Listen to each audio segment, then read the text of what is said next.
94 WHAS, it's 40 degrees.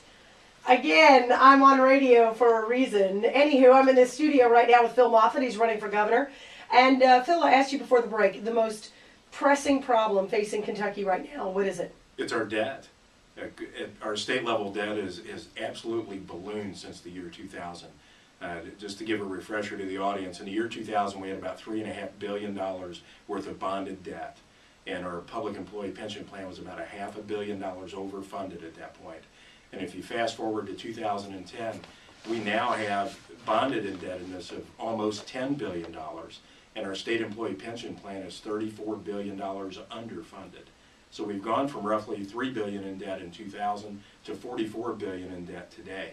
And that number is getting bigger every day because of the pension plan. So what do we do with that? What do you do with the pension plan? Well, with the pension plan, we need to convert it to a defined contribution plan as quickly as possible. And morally, I believe we have an obligation to live up to the people that have already retired or that are very near retirement, because they've planned their entire lives on getting that retirement, and we shouldn't chop their legs out.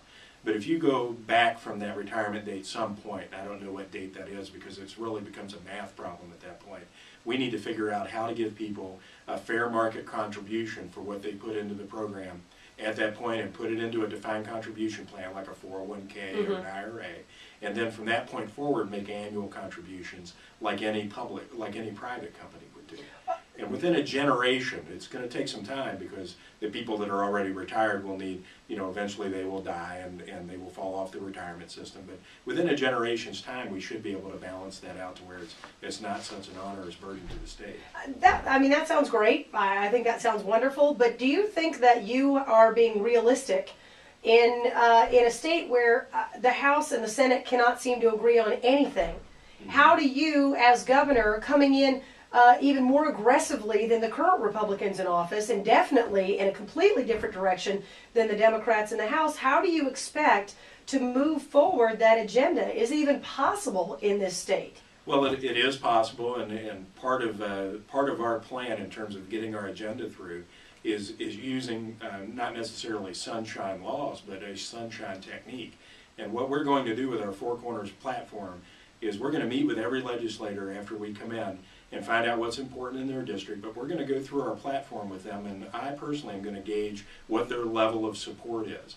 And I'm going to post on a website that I'll privately fund and manage myself exactly where every state legislator is on each of those issues, and whether they're for it or against it, and I'll use a gradient to be fair to those guys. And that'll give the public the opportunity to look at their legislators' positions on our platform and call them and congratulate them, or call them and give them trouble if they don't believe that they're in the right spot. Is that just a glorified political slam book in a way? Yeah, Well, I appreciate the intention. I think to myself, it's not a slam book. It's just honest. It's honest feedback to the public. I'm thinking how that's going to be spun by the guys who are not necessarily given a flattering look on that website. It'll be their opportunity to explain their position, and public communication, mass communication that isn't filtered through leadership and isn't filtered through the press. When we get mass communication, we end up getting changes.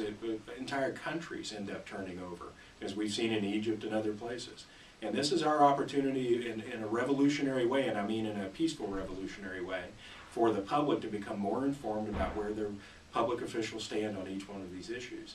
And there are more of us than there are of them, and we should be able to change their minds. It will be critical when we're elected. That will tell a lot of people that are sitting in the legislature that the Tea Party agenda is alive and well. So that'll put some pressure on them to fall in line with what we need to get done. But there's also the 2012 election. And the 2012 election, there's already Republican control of the Senate, and we're just a few seats away from having control of the House. So there is the opportunity within that first year and a half of actually getting control of both chambers and being able to do the things that they've done in Indiana, that they've done in Wisconsin, and they're currently doing in Ohio. How do you address, we already talked about how you would address the pension situation, but how do you address the overall debt of the state? Do you cut across the board? I mean, education is a huge part of the budget. How do you make those cuts in a way that's palatable to the House and the Senate? I mean, that's another big deal. All of this is going to be a struggle. This isn't going to be able to be served up as cake and everybody enjoys it and it's done. Anytime you've got to make cuts in state spending, people are not going to like that. But we are in a reality now where we have to address it. We were ranked, as I mentioned earlier, as the worst run state in the nation, and the reason we were ranked the worst run state in the nation is because of the amount of debt that we have at the state level. California is ranked ahead of us, and they're the laughing stock of fiscal responsibility at the state level. So we can't turn our head and cut 0.5% here and 2% there. We're going to have to get in and balance our budget in terms that make sense to a family and to a business person, and that is we can't spend more money than we bring in, and we cannot spend it before we have it. We have to live within a realistic, logical budget.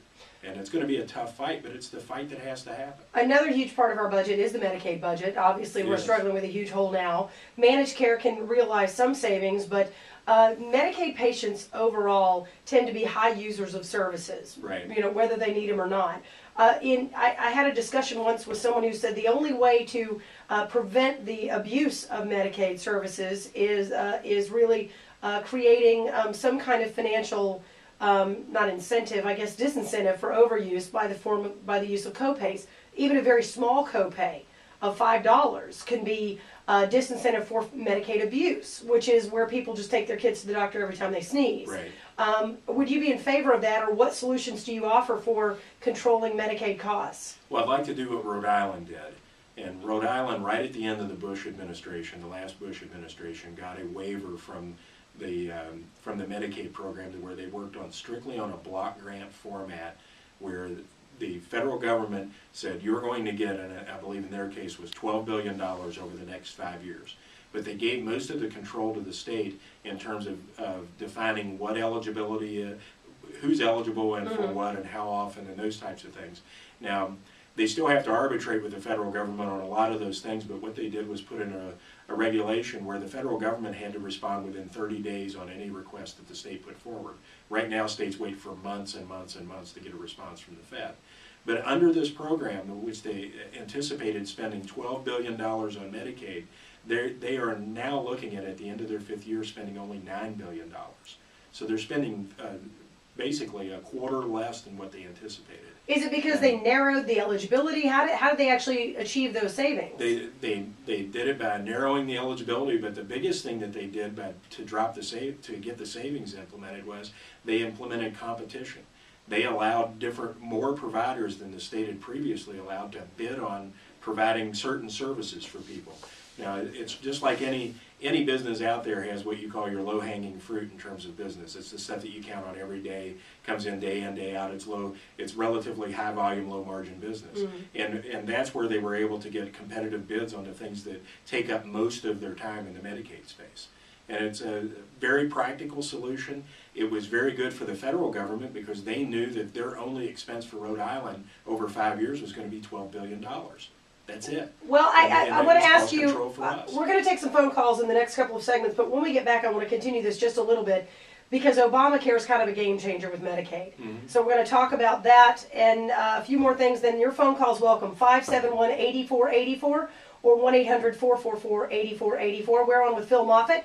He wants to be your next governor on the gubernatorial ticket. We're going to take a quick check on the Republic Bank and Trust Company Bloomberg update.